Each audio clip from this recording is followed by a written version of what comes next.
Let's call the meeting of the Rules and Regs Committee to order, please. First thing on the agenda is the approval of the minutes from the March 9th meeting.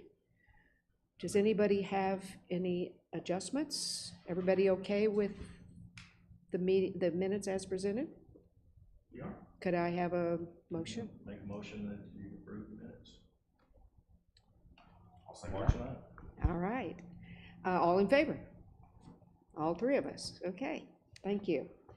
The agenda today is actually, we were going to go through the bylaws, and we are going to do that. We are definitely going to do that. But something kind of really interesting and more current has happened. So I'd like to skip directly, if you don't mind, to policy 3.09. And Tom, would you please tell us what's brought this about and the fact that you're now having community meetings and yeah. So on the Planning Commission is the City Planning Commission is talking about recommending a change to one of their ordinances, 1.09-185, which has to do with docks, boathouses, and dockside recreational improvements. And you have it up on the screen here. And what they're looking at doing is, in the highlighted one, letter D, which regulates the number of docks. And I'm just going to use docks. You know, docks is an all-inclusive word of docks, boathouses, improvements, and so forth.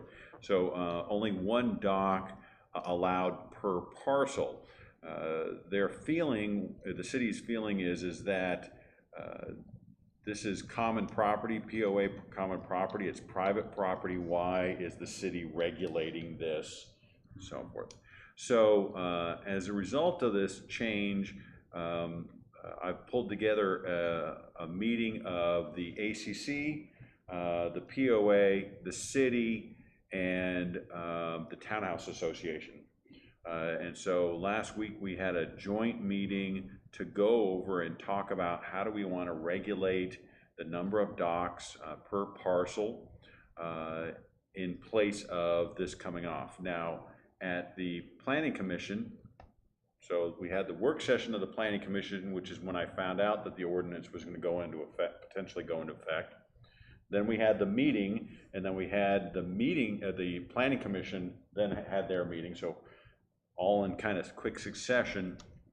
At the Planning Commission, they decided to table this issue for 2 months, which is actually was a really good idea, which will allow us to take time to get our policies into effect and so forth. So that's what's occurring. So that's the first thing. Now, next, what I'm going to show you is what we came up with, which is this document. So this is 3.09. You know, Came up with is what the POA's come up with, or what? The entire group has come up with. The joint. If you can get her a copy. The joint group put together the language. We're by and large all in agreement on this. So let me go through this and explain what the changes are. Now, let's be clear, the ordinance from the city still talks about setbacks and so forth. Those still are going to be controlled by the city. The city is still going to inspect the construction of the building. The ACC is still going to make sure that the building meets the aesthetic requirements, those types of things. So let me go through here, and you'll see the first thing is we try and simplify things by having definitions and talk about, okay, what is a lake lot, what is a shoreline, a seawall, and a dock. So what I referenced earlier, a dock is just going to be everything. And you'll see a lot of this is the same information. We're just clearing up a little bit of information, a little bit of terminology, but then we get into dock limitations, and you see that all that is all brand new. So there's a really large portion of this that's new. So the first thing is, we're not going to look back, we're going to look forward. So non-conforming docks as of May 25th, I'm just assuming that this committee passes it on to the board and it gets approved. They're grandfathered.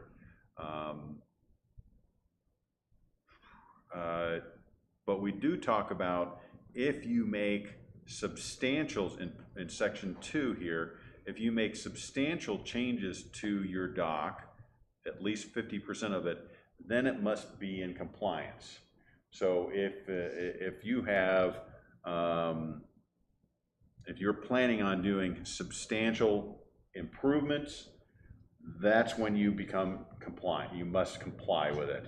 If you don't make any improvements, then you can still be grandfathered. And hopefully that doesn't cause a problem. It's going to be hard to believe how you determine 50%, but clearly it demonstrates if it's substantial enough work, then. We're going to make sure that it is a designated lake lot. We have some instances where the home is here, there's a narrow strip of common property, and then the lake, and the people don't necessarily realize that they are not a lake lot. It's not that common, but we do have those out there. So we've included a provision in here that clearly states you need to be a lake lot. And we're going to look at it, and we're going to make sure that you're not one of these odd situations where common property separates you from the lake. Docks can be a maximum of 18 feet, so you can go out 18 feet. That has been the standard for a very long time. We don't want to change that. Also part of that standard is when you get into coves, it can't go out more than 15% of the distance across the lake. So we're trying to contemplate situations where, you know, it gets very narrow, and we want to make sure that they're not blocking, you know, you don't have this huge dock that then blocks out everybody else. The side setbacks requirement of 7.5 feet, that's really a city issue. I'm just restating it so that if someone doesn't realize that there's a companion document with the city, that they have the information here. And then this is one of the items that the committee actually discussed quite a bit at length, is the length of the dock. So we have some situations where people have gone out, they conform with the side setbacks of 7.5 feet, but they go out 18 feet for the entire length of the shoreline, and it's really excessive. And so the committee, let's call it the working group of the ACC, the city, the POA, the Towns Association, we felt that a dock should not exceed 50% of the total shoreline. A proposed dock may not obstruct access to a neighboring dock. We don't want to, you know, prevent someone from someone else's enjoyment. There we go. Let me increase it a little bit more. There we go. A little bit easier to see there.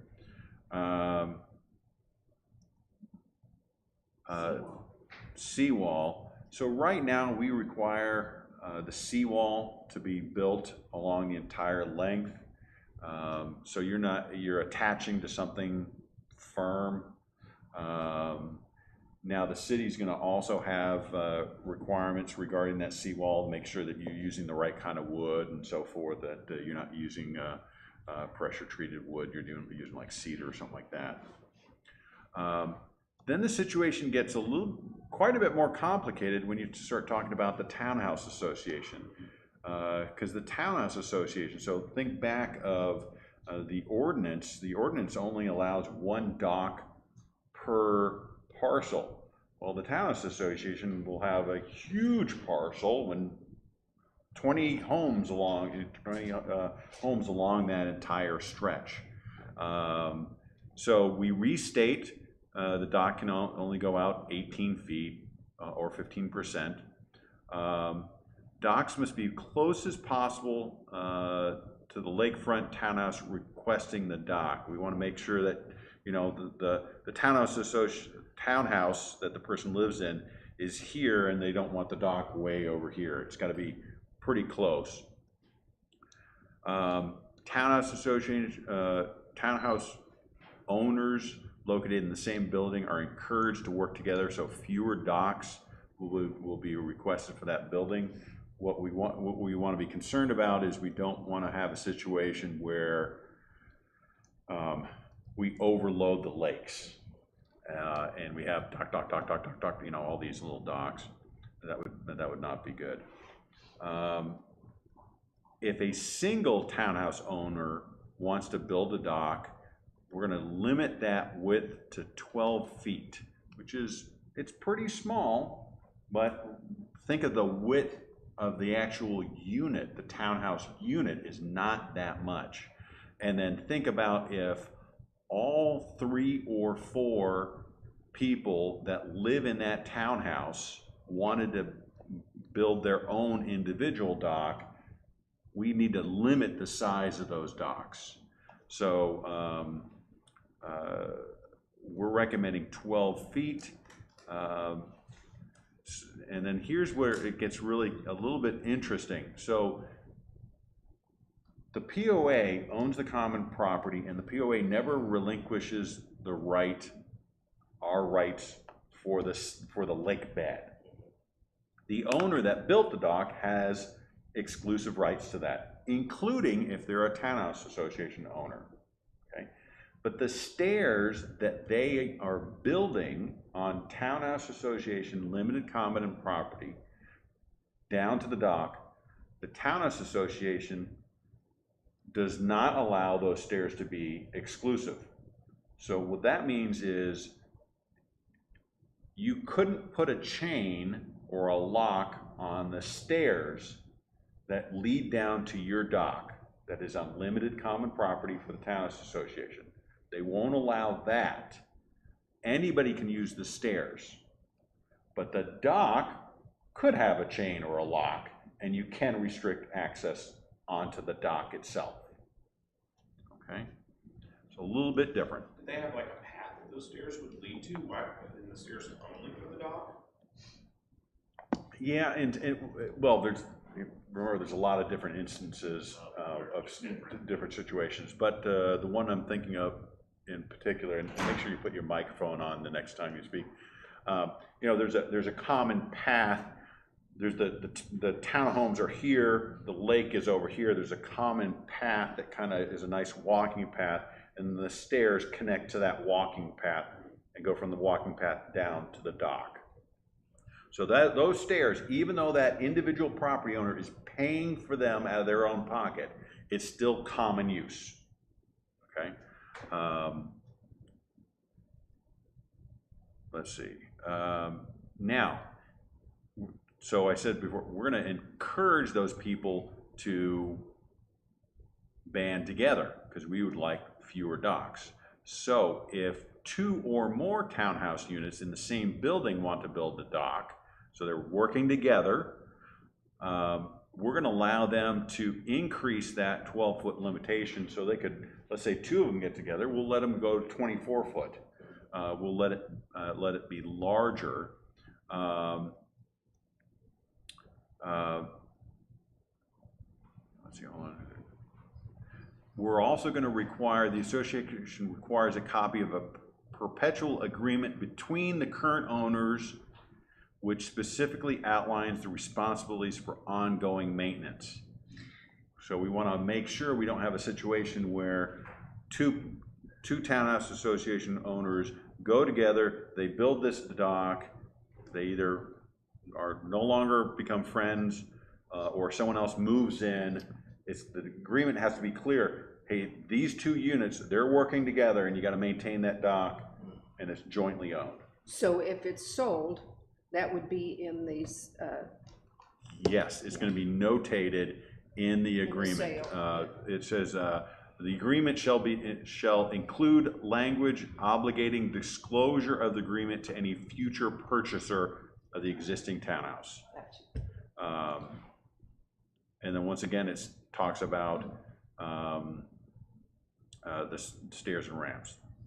I did add, hold on here, I thought I added an additional provision.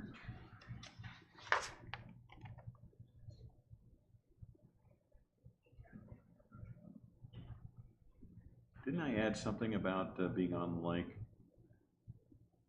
You have to live on the lake, you can't be someone that. Oh, I I thought, got- other than a lake lot, I don't recall, other than being a lake lot necessarily. I seem to recall, I added something in there, because I think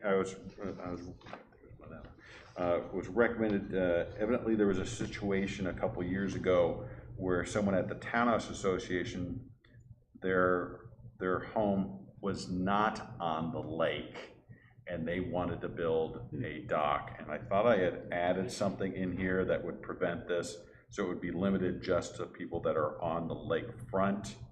So I'm gonna have to check on that, either I added it or thought about adding Yeah, I it. don't remember. us So I talking can't about it. remember, so, but we wanna make sure. I remember seeing it when I read. You did see it? So Yeah. maybe I got it in Somewhere, there. maybe it's down here.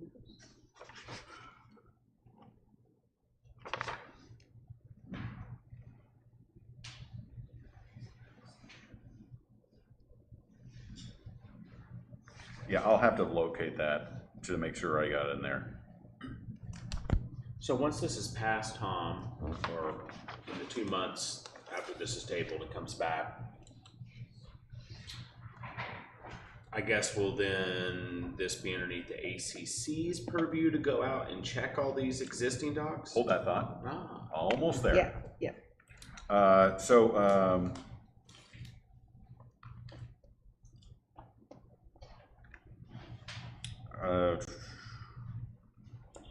Now, the association reserves the sole right to approve or deny requests.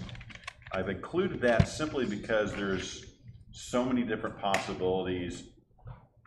So we have that authority. Now, the approval process.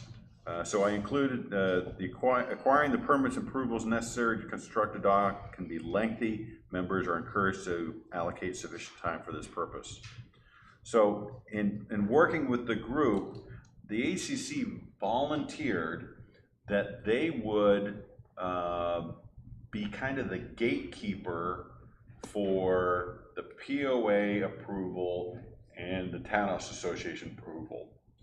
Because what my concern was is you got to get a permit from this entity, this entity, this entity. They're getting 4 permit. That's way That's overdone. crazy, yeah. It's gonna be- So we're going to have it where it's just going to be 2: the city and then the ACC. What the ACC will do, the ACC will not make the decision. They will contact the POA on behalf of the applicant and get approval.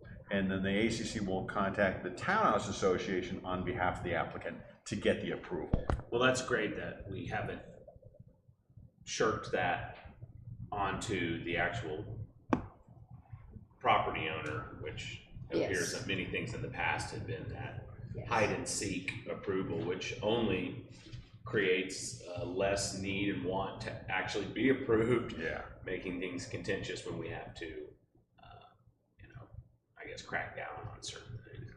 Now, the Townhouse Association does not charge a fee. The POA, we're proposing we would not charge a fee because the city does charge a permit fee and the ACC does charge a permit fee. And I didn't want permit fee, you know, that would be excessive. And keep in mind, the majority of lake lots already have docks. So the number of requests that the POA is going to field on an annual basis is going to be pretty reasonable. I mean, I'm thinking, you know, 10 a year or something like that. And it's going to diminish over time because there's yeah. So we've put this together. We think it makes sense and addresses all the needs of the lake. So, any comments? This is our update for our rules and regulations. One of the reasons that the planning commission tabled this is to give all of the associations, the organizations, a chance to make sure that their guidelines work together with everybody else. So that was the reason for the tabling. So the ACC is also working on their own version of what needs to happen so that everything will mesh. Yeah, that is what the goal is. We just, everybody in the group agreed that it really needs to start, the process needs to start with the POA because we own the land. So, and then everything flows from there. So now that we've got this in a working form that can be potentially approved by the board, then we can move forward from there. Right. And the goal overall for this and many other things right now between the city and the POA and everything else is to stop making it so onerous for the property owner to get anything done. Well, and that's why I was really pleased that the ACC stepped up and said, hey, we'll get the approvals for the POA and the Towns Association on behalf of the member to eliminate those additional steps, because getting 4 permits, that's crazy. Yes. What do you think, Jerry? I think we need to move it forward. This Yeah. has got to be reapproved. Yeah, for everybody's knowledge, we did upgrade this policy in March of this year. We did that. But that's the cool thing about rules and regs. We're trying to stay on top of things. So as things change and are more current and more reasonable, then we upgrade it. Just because we did it in March doesn't mean it's not time to, something else has happened to make it so. I'm personally really excited that the groups are working together, and I'm hoping that not only with the docks, but other things that come up, this will continue. Well, it's getting the group together is kind of broken the ice, and then we have another meeting tomorrow on a totally different subject. So getting all the entities working together for the betterment of the community, I think that's a good thing. What really kind of brought this up to everything is the Townhome Association came to the Planning Commission for yet another dock. So this kind of, the city wants to get out of the dock business. They really do. So thank you for doing this. The dock stops here. Yeah. Do we Mike? need to do a motion to move this forward, or just? Yeah, that'd be great. Okay, I'll make a motion that we move policy 3.09, docks and, gotta get my glasses off. Docks and boathouse procedure to the board.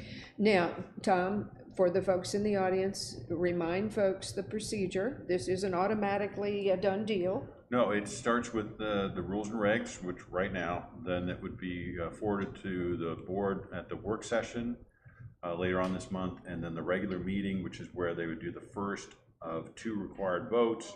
It would usually goes through the rules and regs again next month, then next month's work session, and then next month's regular meeting where it would have the second vote. So there are 6 public meetings before the change would go into effect. And the public has a chance to come to those meetings and talk about any concerns they have. Yep.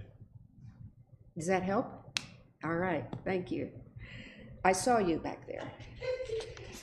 Okay, so we have a motion. Do we have a second? And now all we need is a vote, right? All right, let's vote. Let's move it forward. Thank you. This was a lot of work. And this was a lot of work. Yeah. I can just imagine how. All right, the next, we're gonna pick an easy one. Let's go real easy. We're gonna do definitions. Ooh. So definitions, We're starting on the bylaws now. That's what we're this is doing. still policies. Still This is policies, sorry.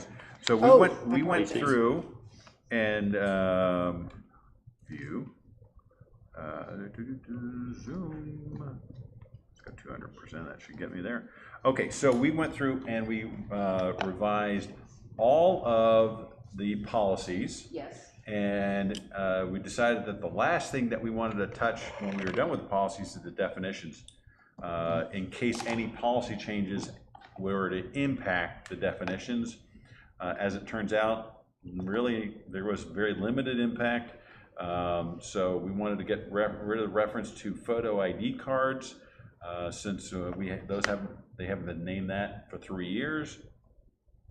And revert to a member as opposed to each individual, and that's it. So again, it's just clarifications of terms and bringing them into simple ways for people to read them. Cleaning stuff up. Yes. So if that's good, we'd want a motion on that. I have a motion to send that particular one forward. Yeah, I'll make a motion that we approve the definitions sent forward to the board. Okay, and all in favor? Okay, this one too will go forward to the board for the process. All right, then now the next big one is the bylaws. And this is, so if you recall, in our governing documents, you have the declaration at the very top, articles of incorporation, and then you have the bylaws, and under that you have the policies. So we started with the policies to get those all cleaned up, and then the bylaws are the higher document. Now the bylaws tend to be less specific than a policy, so more general. And once again, we try to do the same thing we've been doing through this entire effort and going through all these, is to clean up the language, make it easier to understand, getting rid of outdated information and so forth. So on this one, we changed this to declaration. We got rid of references to Cherokee Village Development Company, which was the original name, and Bella Vista Country Club, all these, and just simplified it just to keep it easier. And Cherokee Development Company, which legally changed their name to Cooper, we just went with Cooper. They can do their own research. We did all that additional information just wasn't necessary. And thank you. The other night after the planning commission, I noticed that you were talking to a bunch of folks and you kept using the word developer. Mm-hmm. And they didn't realize that developer with a capital D means Cooper. Yeah. Right. So we need to always keep reminding people of that. Right. Yeah. People will use the word developer. So I use the term big D versus little d. So if someone's just building a home, well, they're a little d developer. But if it's Cooper, they're the developer. So they're big D developer. And that's the difference. Or capital D, whatever you want to call it. Limited common property. Big D means Dallas, sorry. Yeah. Do we want to keep that in there now that we have a reference to limited common property in policy 3.09? That's a townhouse limited common property. We will strike this. Yeah. So we struck this because there's actually no reference anywhere. This is under the definitions section. So we had a definition regarding limited common property, but there was no reference to limited common property in the entire bylaws. So we're giving a definition for something that's not even referenced and talked about. So we struck that. We got rid of a recorded owner of a fee interest. Nobody understands what that means except for Doug, so we got rid of that. Do you understand what it means, Doug? Yes. Okay. We reference what the director is. We just tried to get rid of just additional language. It's unnecessary. And then the annual meeting, we reference what that means. Really just cleaning up language. You'll see their associate member is taken out of a number of the sections. An associate member was created for when Cooper was selling lots on contract. Mm-hmm. So they weren't completely purchased yet, so they couldn't be considered a member until they completed the purchase. An associate member was like a member in waiting. Yeah. But they don't have any of those anymore, so we've taken that language out. Yeah, it still exists in the information, still Declaration exists in the still. declaration, but it's in practice, it's not relevant, so we just got rid of it. Just cleaning up language here.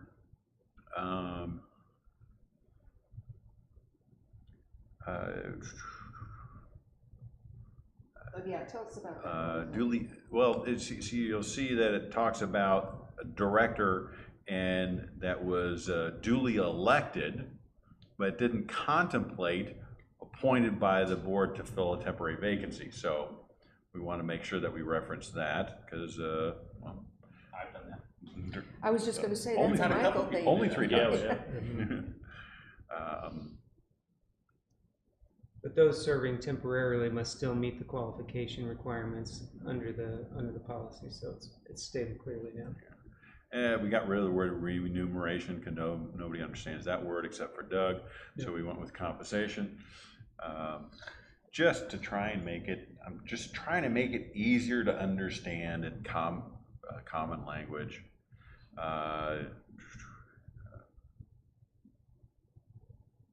Wow, all those extra words. Ooh. Yeah, it's just, a lot of it is just not completely unnecessary. It was the king's tongue.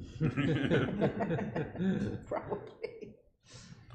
We clarified here, this is talking about vacancies, and it really wasn't clear enough in this section. So we added, at the next succeeding annual meeting following appointment of an interim director, goes on. It talks about, it just, when do they take office, when do they stop being in office and so forth. And it really just didn't really contemplate interim directors, the original one, or it didn't contemplate it sufficiently. I'm glad you got rid of herewith. Yeah. What does that mean? Yeah, nobody understands that except us. This one talks about assessments and what the board can use it, and it really got into really specific language and so forth. And so we just added an all-inclusive. The other ones, they kind of just danced around the whole subject. They didn't really hit straight at it. So we wanted just, as opposed to dancing around the subject, we wanted to go straight at it. Furnishing or providing municipal service, we don't do that anymore. So this one, we kind of went back and forth. It is contemplated for in the declaration, I think. So we're recommending we strike this. The board needs to be really careful. We all know how hard it is to get an assessment increase approved. To go the opposite direction for the long-term health of the POA, that has to really, you got to be really careful with that. Yeah. You know, I'd hate to be in a situation where we had a couple banner years, you know, 1 or 2 banner years. Well, we can lower our assessments, not necessarily knowing what's going to happen 5 years from now or 10 years from now. We're on almost on 55 years of this community. We got to be thinking long term, not just, hey, we had a great year, let's lower the assessments. That's just not, that's not a good idea.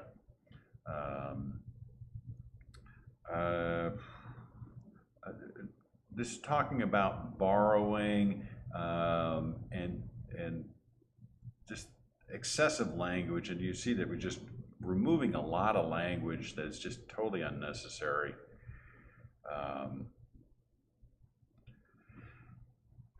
This talks about the appeal process. We've updated the numbers because we updated the numbers. Hey, Tom, real quick about the lowering the assessments, just kind of playing the scenario card here. So, what if we cease to, we shut down the golf courses? Mm-hmm. We deem it's too expensive for us to run them. We've shut down the golf courses. That's the lion's share of our expenses. Would that then trigger a need to collect less if we're spending less? You know, is there scenarios out there where we don't operate as many things in the future and we would want the ability to?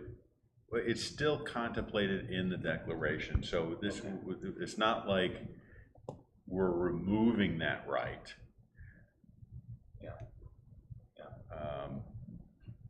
And also remember, closing golf courses, we get sued, and that would be expensive too, so, you know, Yeah. for all the golfers out there, we're just using that as an example. Well, I'm just trying to think of what are things that we use the most money on that if we didn't operate anymore, they significantly changed. Mhm.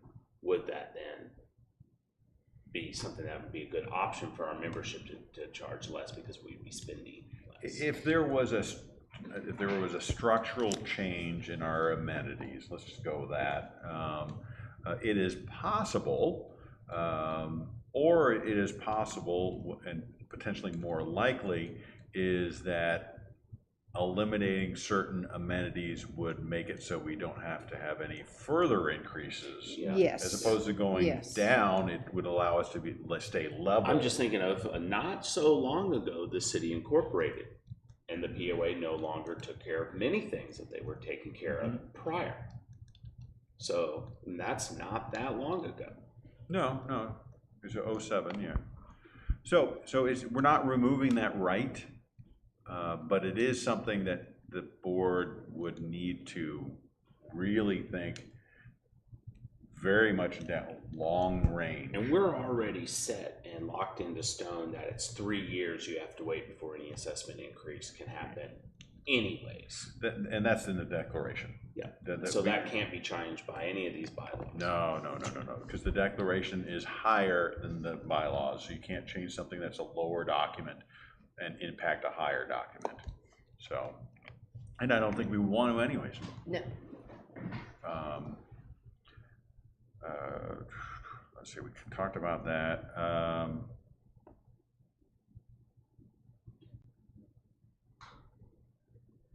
Employment of officers, just really unnecessary language here. Let's see, I'm trying to, in the interest of time, I'm trying to get through some of these. I'm trying to pick out anything that's really significant of nature. We added, candidates may submit electronic signatures for the corporate secretary for verification. You know, that's post-COVID thinking. We clearly lined out everything that they have to sign to be a candidate, and we updated it. Remember at one of the meetings, Sandy had pointed out one of the documents to raise that up. We made that change in here. We changed this to February and so forth. We did add this. Neither the board nor any director shall interfere with the elections committee or the elections process. Elections committee shall act independent of the board. You know, you could contemplate a board member that is running for re-election trying to influence the elections committee in some way to their own advantage. That's what we're contemplating here. So it makes a clear separation. You know, the board is not involved in the election. The election committee acts independently and can't be influenced by the board. And the key legal word there is shall. Yeah. Not will, but shall, right? Yeah. That means, that's it. Annual meetings, clarifying. A lot of this stuff is we're just trying to clarify things.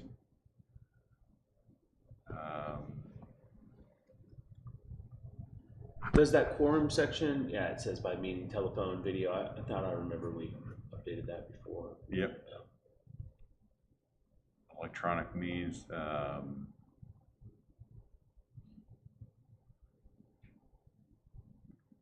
this is a requirement when we have an executive session with detail provided as to how each of the directors voted. We want to make sure that was clearly spelled out.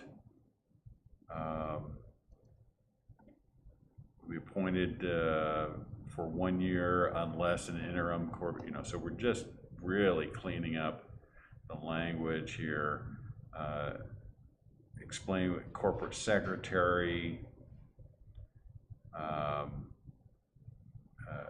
getting rid of her and his and their.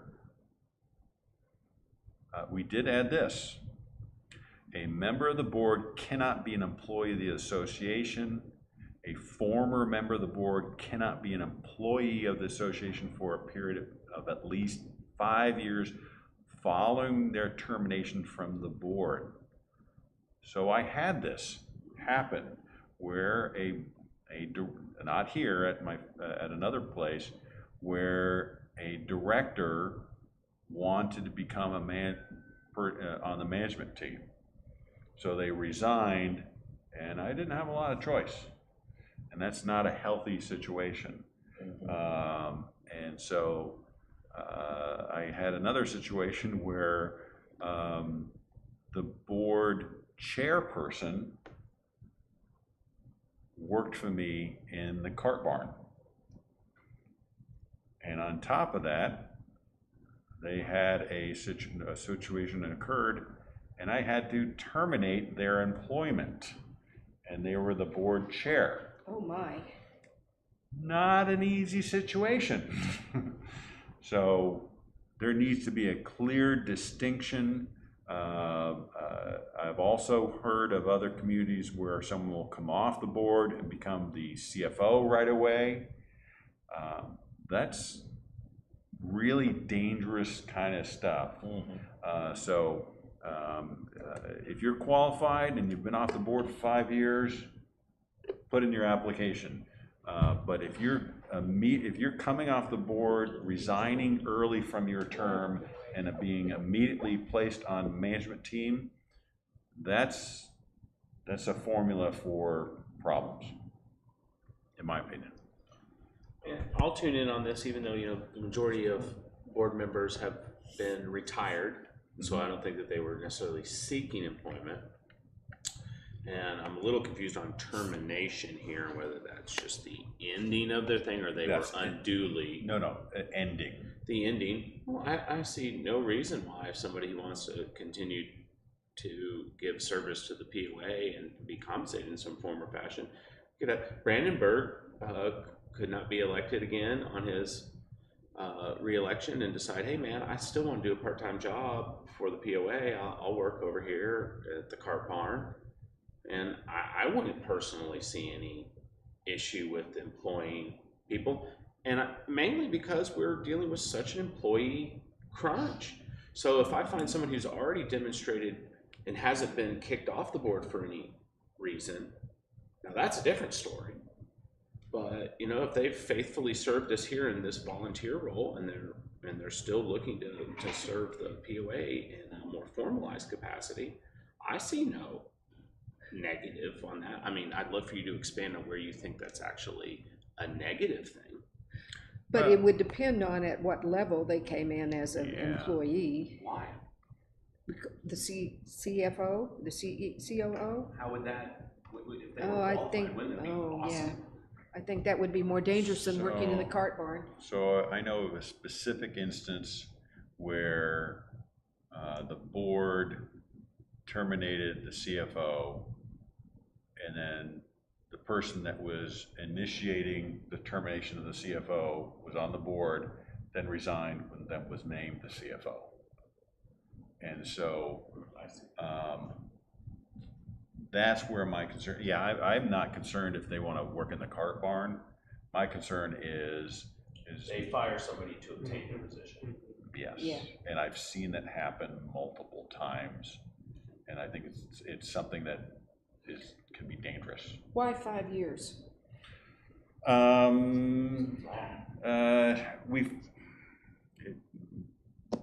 Sure, make it 3 years. I mean, I'm trying to separate the terms, because the term of the board is 3 years, so we felt 5 years was reasonable. If you wanted to shorten it to 3, I have no problem. What say you? Yeah, there's, it was a point of discussion, and we just determined that it's a subjective number. We just felt like that would give enough separation from the duties on the board to solving that problem. Yeah, I see the point that you're talking about, but I also see if somebody wants to work on the maintenance for the golf course, the impact they would have on that from being on the board, I don't think would. Maybe Well, an officer, you know. maybe it's an officer An level. officer. Of an officer or a position like that, yeah, I think that should cover something Yeah, like we can change that. Yeah, you wouldn't want them to become an officer. No. But if you wanna, Yeah, I don't follow that logic. I'm like, hey man, wow, you just got a crash course by serving on the board. You have so much more contextual knowledge of how the system works. You're way more value to me than somebody just walking off the street who hasn't spent 1 second learning about the inner workings of this business. Now you're wanting to give yourself in a business capacity. You're armed with this next level of knowledge and logic. That's a value add to me. I'm not seeing, no, I understand your scenario. Hey man, I nixed this guy and got everyone to vote for him. And next day I'm applying for the gig, and you know. And that's not just a scenario. That happened. Okay, I'm fair enough. Yeah. I'm just thinking of kind of how by and large this community has worked is through the altruism of the people that live here. And I know we're not paying, you know, so much money that it's always that attractive to get in with the lucrative job. You know, most of it's for the love of the game. so if we do something about the officer level, that might help. I have no problem to making that change. And I can lower it to 3 years if you want. I like 3 years. What do you guys think? I think 3 would be more reasonable. Okay, I'll make that change. This reiterates the board shall have no other involvement in elections committee or association elections. We want to keep that separated.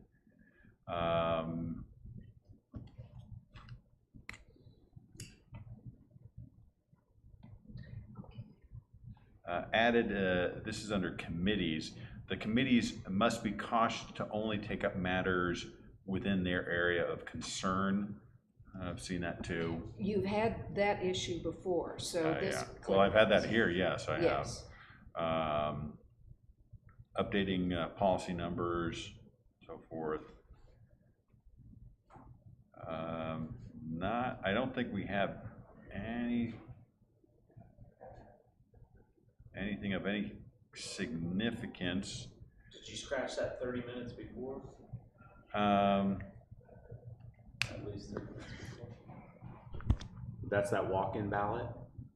Correct.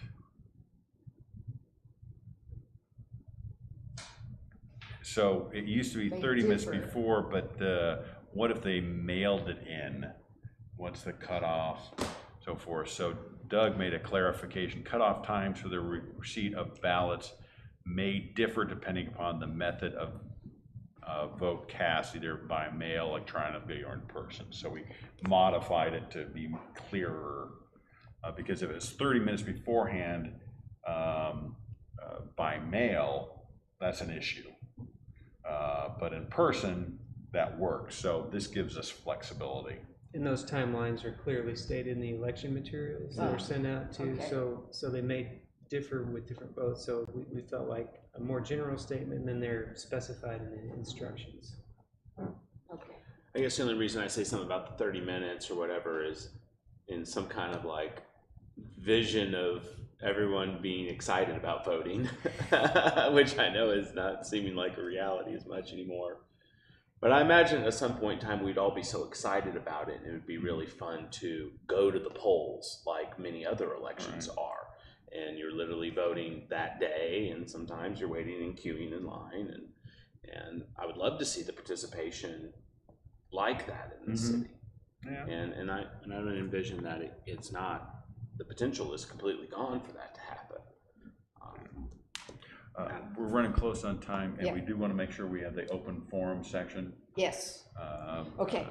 And So how does everybody feel? Are we pretty much finished? Yeah, actually, we were finished. Okay.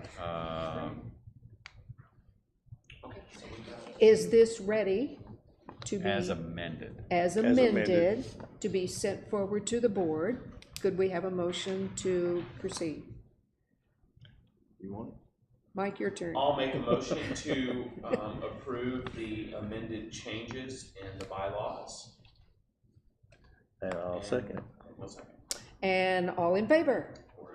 All right, so we'll take this forward to the board, and the board can put their 2 cents worth in, or maybe $2 worth in. Hanging in. That's a good thing. Yes, so it's now time for open forum. We have someone in the audience. Did you want to talk to us?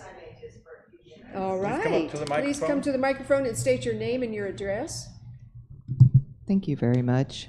Is it on? Yep, I can hear it. Cool. My name is Diane Bridges, and I live in the Townhome Association, Oh. Brompton Courts on 25 Davis Circle. And, you know, really the main reason why I'm up here is just in gratitude. I just want to say a big thank you to all of you, you, Madam Chair, for, in essence, really how you spoke up at the Planning Commission and said, let's kind of work through the details and coordinate everything first before the ordinance change. So thank you for that, and for you, Tom, as well. I mean, he and I had a great call the other day, and obviously you and your team spent time putting this draft together. So I wanted to say thank you for being so responsive and taking action. And I felt, you know, it's a fantastic first draft. I'd like to look at it more detail. When I stand up here, by the way, there's 11 of us, 11 different property owners. It's not just me. So I'll disseminate this to the other 10 households. And then what we'll do is do probably a review and comment and come back with comments. And as you pointed out, you know, it's a progressive, iterative thing. Yeah, send your comments, email them to me. Yes. Absolutely. You And bet. like I said, we referenced earlier, I thought I had added a comment about being on the lake, but maybe I thought about it, but didn't actually do No it. worries. So if anybody references that, I will get that put in there. Absolutely. I was going to say. And you were the one that brought it up. I don't think I would have thought about that Yeah. if you hadn't told me about that that scenario. Well, that sounds perfect. And so that was one thing that jumped out at me, but you already talked about it. The only other thing that I just want to give some consideration and discussion with others is the location of where the dock would be. I think your wording was as close as possible. I get why you're saying that. I think we suggested behind the building, but let's, if I may, just take that and think about it and come back to you. And the only other thing that jumped out at me, these are just things that jumped out, is the liability issue of the private exclusive use of the docks for the owners that built them. I just want to look at the wording that was in here. We're only coming from that perspective of liability, but gosh golly, you did awesome. Thank you very much. Great job. And like I said, I'll work with our neighbors and we'll come back with email comments. Great, So, thank you. Thank you Thanks for so coming. much. Okay. Yeah, yeah. That's what I did. So response to open forum, I think you've done that already. You responded and said, thank you very much, right? All right. Are we ready then to talk about our next meeting? The next time we get together and do this fun stuff? All right, so that will be May the 11th at 1:30, correct? Yep. And until then, unless there's anything else, the meeting is adjourned.